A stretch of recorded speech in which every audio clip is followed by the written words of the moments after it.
Welcome to Golden Hour. I'm so glad you could make it. Let's talk about some very cozy, wholesome book recommendations for spring. I make this video every year. It's one of my favorites. I just feel like spring, like at least here, when you're finally coming out of the freezing cold, you haven't seen the sun in way too long. These are the kind of books that I want to read when like I finally feel alive again. Rounded up, just pulled stuff off of my shelves, what I thought was probably the coziest books that I could find. There's a distinct void on my shelves of those kind of books. Recently I've just been in the mood to be happy. I'm really liking that for myself.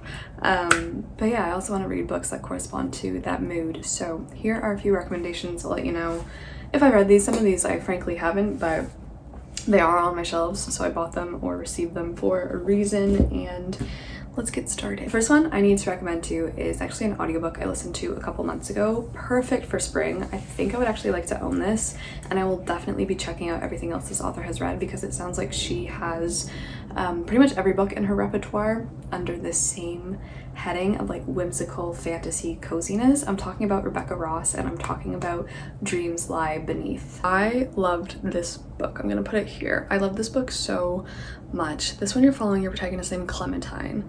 Whenever her name is Clementine, you know, it's gonna be cute, it's gonna be sweet. This is a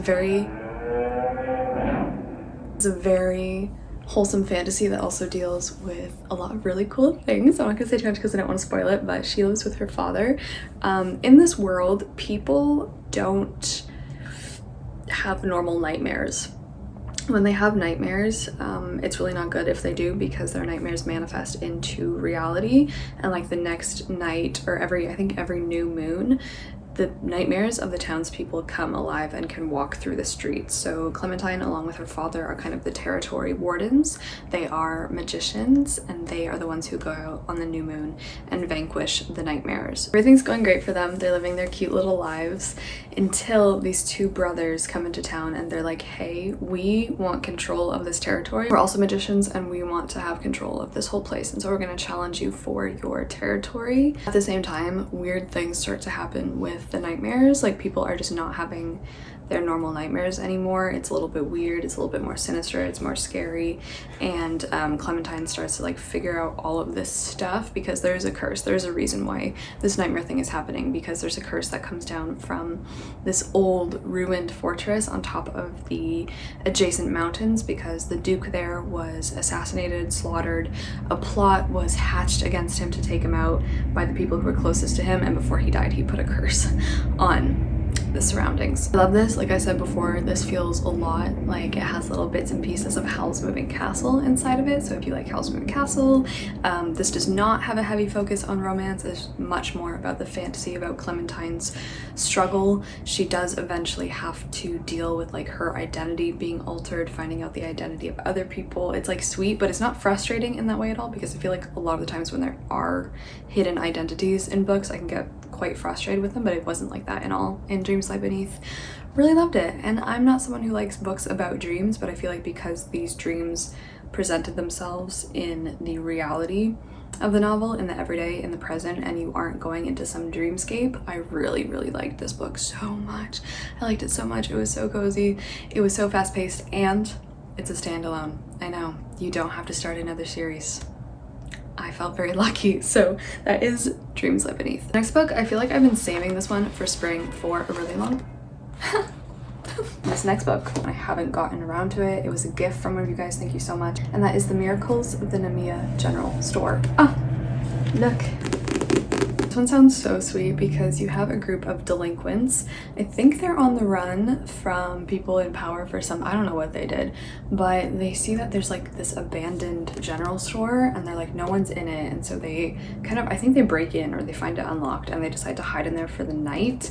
But in the morning, a letter drops through the mail slot. And it turns out that the man who ran the general store would answer all these letters. Like, people would go to him for advice, for a problem that they had in their lives. And so when this trio of delinquents gets the letter that's asking them for advice, they're like, oh, why don't we just answer it? And then it sets them off on an adventure around this whole thing. And I think eventually the delinquents are the ones who start to answer all of the letters. So a huge thank you to Pair Eyewear for sponsoring today's video. If you haven't heard of Pair, they are an online eyeglasses brand that specializes in transforming how people wear glasses. Pair Eyewear is great because it's so easy. They ship right to your door. You don't have to go into the store. They have a virtual try-on tool that is so helpful for seeing how their glasses will actually look on your face. What is like the coolest thing ever about Pair, I've never seen anything else like this. You have the ability to choose a base frame and then switch the top frame of your glasses to change like the color, how it looks. So for example, these are my base. They are called the Otis, but then you just slap a top pair right on top of your glasses. They are magnetic and you, boom, have literally another pair of glasses. The top frames that I got for the Otis, I got pink, blue, and like a very nice kind of mahogany chocolatey brown. Pair offers high quality, affordable, and fully customizable prescription glasses as well as blue light glasses. The ones I got have the blue light in them, which is great if you are on screens. I love how I feel like I'm never gonna get bored with these because I feel like I get bored with my glasses quite easily, but with these ones I can look, just, it's satisfying. Pair also has a charitable campaign called A Pair for a Pair. So for every pair of eyeglasses that you purchase, they provide a pair of glasses to a child in need. If you guys are looking to spice up your glasses game for the spring just with something so fun, you can click the link in the description box to get 15% off your first pair. And because I feel like I haven't mentioned this man on my channel in a really long time, but he is like such a big part of me and I just haven't had the chance to talk about him recently because I haven't been reading his work recently. You probably know who I'm talking about if you've been here for literally any length of time, but this is just another excuse for me to talk about him. It's Rilke. It's Rilke. If you don't know Rilke, he is a poet. I've been obsessed with him since I was like 15 years old, and I have so much of his work. I've read so much of his work, and the one I have to recommend to you, the one I always recommend, honestly, so sorry if this is a repeat, but if you haven't read it yet, this is now your official sign. It's Letters to a Young Poet. I think this is a great place to start if you want to get into Rilke. It's not a piece of poetry, it is letters. It's a compendium of letters because this young man started writing to Rilke, just asking him questions about like, how do I become a poet? How do I make sure my poetry, how do I know if what I'm writing is good?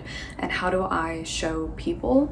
Rilke writes back to him, like he answers this fan mail, this request, but he writes back so much more than the questioner bargained for, and Rilke starts to dive into topics of like solitude, love, human experience. Like he just goes so far beyond poetry, but of course not really, because all of these things are bound up in poetry. So it's really special. So much of Rilke's philosophy is imbued into these letters, and more than that, it's just such and it can be such a guiding light. It's extremely hopeful, it's extremely beautiful. It's so gently given advice if you need it, and more than that, it's just honestly a pleasure to read. Adore this. I come back to this all the time, and it's probably time for me to come back to it as well, if I'm being honest. Next up, we have one of the last books that I gave 5 stars. It's also like one of the most wholesome things I have read recently. I loved it beyond words. I loved it so much. It's a manga, and that is Aria Volume 1. I gave it 5 stars. 5 stars. I highly recommend. This is beautiful. It's so beautiful. It has some of the most stunning art that I've ever seen in a manga before. I just think it's so beautiful. It's very detailed. You can tell the illustrator, the artist, is really taking her time with it. It's so beautiful too because it's set in Neo-Venice, so you get all of the beautiful iconic architecture of Venice transported to Mars. In the future, Mars is not known as Mars anymore. It's called as Aqua because all the glaciers have melted and it's flooded everywhere. There's water everywhere.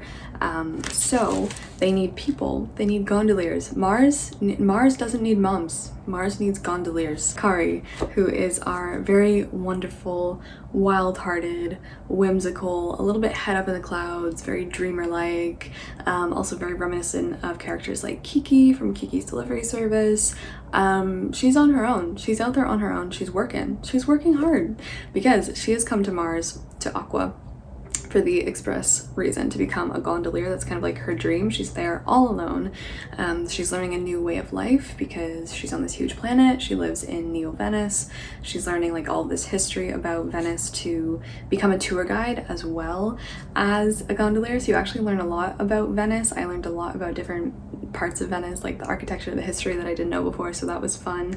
And as well, she's there because she wants a new life. She's making friends. It's really sweet. Follow her and her friends and these cats who are the presidents of the gondola companies, and just their day-to-day happenings. That is what I wanted. It's low stakes, it's very sweet, the artwork is beautiful, it's so wholesome, and I never wanted this to be over. I read this so slowly. I took so much time with this beautiful product. Oh my god. So that is that, and now to my great demise, I cannot locate the next volume because this is an older one. I think, I don't know, came out in early 2000s. So that is Aria by Kozue Amano. Highly recommend if you just want to smile, basically. I don't know if I've ever recommended this book in the cozy category, but I know I've recommended it somewhere. This is The Blood Spell by CJ Redwine. I picked this up on audiobook a couple years ago now, and this is a floor sweeping book. Do you know what I mean by that? A floor sweeping audiobook. Like, I would put this book on and before I knew it, I had a broom in my hands. This just made me want to clean my damn house and make it a little cottage. Like, I didn't want like the, shut the hell your mouth. Cars are the worst thing that have ever happened to this planet. I didn't want like those red plasticky brooms. No, I wanted like those stick needle brooms, that you can just sweep. I just wanted to feel rustic. This book just made me want to feel rustic. Like, that is my number one dream already, to move into a cottage, to have an animal sanctuary. Like, that is the horizon that I point my boat towards in my mind every single day. But The Blood Spell, like, I was almost there. With this thing. Yeah, I love listening to fantasy audiobooks and cleaning my damn kitchen. Just peace. Just peace. It's truly peace. The Blood Spell was perfect for that. I had no expectations going in. I just found this book on Libby through my local library, and when I started listening to it, I fell in love. This is a retelling of Cinderella. It's so special. We follow Blue. Blue is our protagonist, and what does she do? Does she A, run a flower shop, B, run an apothecary shop, C, run a woodworking shop, or D, run a coffee shop? That's right, she runs an apothecary. Oh my god, the joy I get out of reading paragraphs and paragraphs of young women chopping herbs into potions. Like, that was my childhood. Did my potions ever work? I don't know. Mostly my potions had a snow base because that was that was just life. The snow was everywhere and you couldn't really go out in winter and make flower potions. So I'd have like the, what's it called? Those the sleds, the round sleds. I forget what they're actually called. I think they're called orbits or something. That would be my mixing bowl. Then we put snow in it, and then we take pine needles and you mix it all together. The snow would turn this really garish green color, and I would make my friends drink it. They're still alive. For The Blood Spell, nostalgic, peace, comfort, home. This is a book you can smell, you can taste. CJ Redwine. Like, I love when authors invent new food and they tell you how to make it, they tell you what it is. This book is scrumptious. This book also has fae in it. Blue is also pretty concerned with like the welfare of the society she lives in, because her and her father, once again, like, they run their apothecary shop. They're also royal patrons, because they cater to the king and his family. They need different things. I'm just going on a tangent of everything in here. I've never read a young adult fantasy where one of the characters uses sign language. That was really cool, but like I said, Blue's also concerned with like kind of the welfare of people, because like she's seeing so much poverty, but then there's like, she knows something isn't really right because these children that she's accustomed to giving handouts to, they start to go missing. So she's diving into this. She also has her own mission of turning metal into gold, trying to become, full metal alchemist, to give people the money that they need. In the middle of all of this, her father dies because it's Cinderella, and she is whisked away to her evil stepmother. And at the same time, this blood fae, I think it's called blood fae, is the name for it, starts ravaging the town, and she's like, oh, that's not good. And then also at the same time, look, fantasy, the more plots you add to a fantasy book, the stronger it becomes, in my opinion, if they all get juggled well. But she re-meets Kellen, who is a boy from her childhood. He's the prince. So, you know, more than just a boy from her childhood, but they never really got along. But it's like not one of those enemies to lovers that like is like, oh my god, I hate you, or like calls itself enemies to lovers and like there's really no animosity there. It's like a very natural rivalry almost between the two of them. It feels really natural, and it's not something that like, you know, there's this huge barrier they have to get over because they hate each other. I think I've talked about this book a lot, but yeah. Also, CJ Redwine has created this whole universe, and so each fairy tale retelling that she writes is set in the same universe, all within different kingdoms. So all of the books in the series, although they're not chronological, you can read all of them out of order, it doesn't matter. They all connect to each other, and it's so fun. I've also read The Wish Granter, which is a retelling of Rumpelstiltskin. That one was not very good in my opinion, actually. The Blood Spell is the superior novel, but there's also The Shadow Queen, which is a retelling of Snow White, and there's also The Traitor Prince, which I actually don't know what that one is. It's The Blood Spell. And then I feel like I never give you nonfiction recommendations. So the one I'm gonna recommend, it might, I don't know, I feel like it's gonna make me cry. It's The Best Cat Ever by Cleveland Amory. This one I just found at a thrift shop. I had no idea it existed previously. It turns out that there's lots of books in this series. It's about this guy, I think he's an elderly gentleman who's writing about his 15-year-long relationship with his cat. Like a 15-year-long friendship, companionship, soulmate ship of his cat, his white cat named Polar Bear, which is a fantastic name for a cat. I feel like I might steal that at some point in my life, but Polar Bear is the best cat ever, obviously in his opinion. Yeah, it just, I think The Best Cat Ever, it says that this one is, you know, Polar Bear is getting up in age, I believe, and it's about him and his elderly cat. Yeah, so it's split into different sections talking about like life together with his cat. It looks charming, it looks devastating. It also talks about other owners and their cats. The book is filled with charming vignettes of the loving relationship between a cranky old man and his recalcitrant cat. And then the last slice of life wholesome book I'm going to recommend to you is another manga. This one recently came into my life, but I've wanted to read this for so long. It's pretty famous. I think it is like the slice of life manga that everyone thinks about. You're probably thinking it in your mind right this very second. It's Fruits Basket. Fruits Basket. Fruits Basket. That's so fun to say.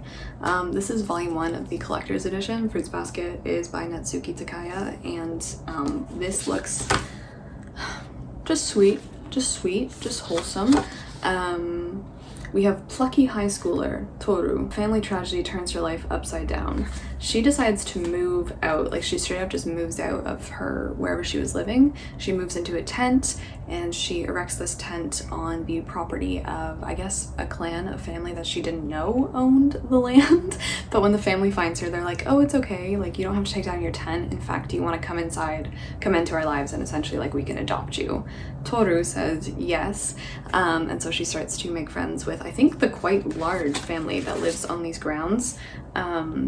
Yeah, so I think it's about their life, but there is also a slight twist because it turns out that whenever one of these family members of the, what is their last name? The Soma. When one of the members of the Soma clan is embraced. Oh, I actually don't know if it's just I thought it was just kiss, but it just says embrace. They turn into animals of the Chinese zodiac. The first volume was originally published in January 1999. So it's a bit, again, of an older manga, and I can't wait. I think this is gonna be really special. I think it's gonna be a new favorite, so that is Fruits Basket. Those are my wholesome, hopefully rejuvenating, beautiful, just wonderful, just happy, just happiness is the goal, I think, for this summer. So I hope you enjoyed this video. If you have any other wholesome recommendations, I know you guys, I just love seeing you guys interact with each other. I don't know why that makes me so happy, but just seeing like the community in the comment section is just always mind-blowing. So thank you so much for being here. Thank you to Pear for sponsoring this video again, Pear Eyewear. I really like these glasses. I will catch you in my next video. We gotta catch them all. Okay, ciao.